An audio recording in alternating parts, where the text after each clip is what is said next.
Yeah, Think and Grow Rich, Chapter 1 by Napoleon Hill.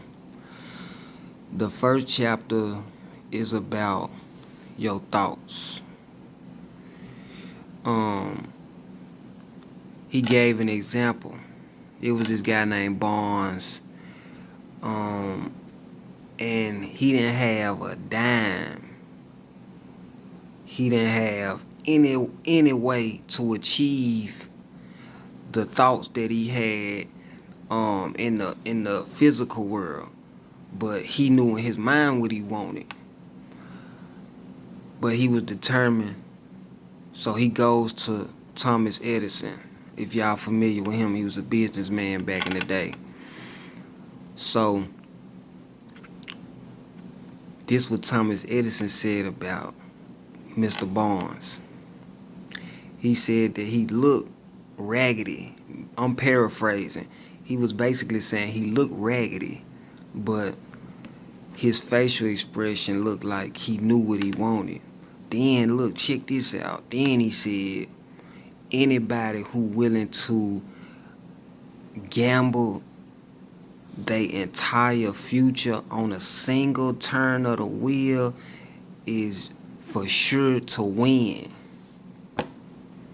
Now, he didn't materialize what he wanted in the beginning. It came in stages, but he stayed the course. And then when opportunity presented itself, he capitalized on it. And it became what he wanted in his mind. It didn't come probably in the time frame, but it came. And an important thing I read was temporary defeat. Like, he was basically pointing out how temporary defeat can come at a time when you just about to be successful. And the exact words he used was, it discourages the majority of men. So the second example he gave was a guy, they were drilling for gold back in the gold rush days. And long story short, they gave up. They were like, fuck it, this ain't working. So they sold the machinery that they were using to drill to get the gold to a junk man. Kind of like these days we sell junk cars to people and things of that nature, right? So he sells the guy the machinery. The guy takes it, knows that something ain't right, so he seeks wise counsel, finds out that it should be gold 3 feet from where they stopped drilling.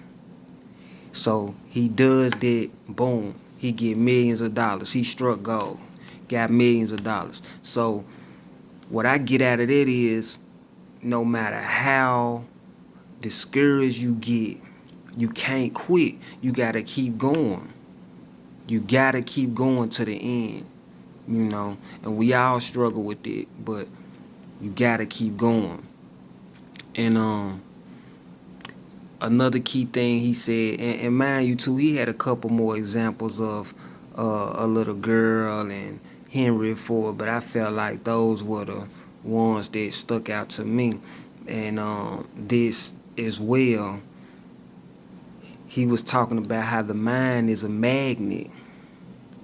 And we all know how magnets work. Magnets attract things to it. So whether it's poverty or riches, you attract it by your mindset. So you can either be success conscious or you can be failure conscious, because your mind doesn't differentiate which is which. It's just attracting what you thinking. So if you thinking of failure, misfortune, anything negative, and that's not limited to just finances, but since we on the subject of finances, anything dealing with poverty or being poverty stricken, you attracting it. anything dealing with success, you will attract it by your thoughts. So that's what I got from it.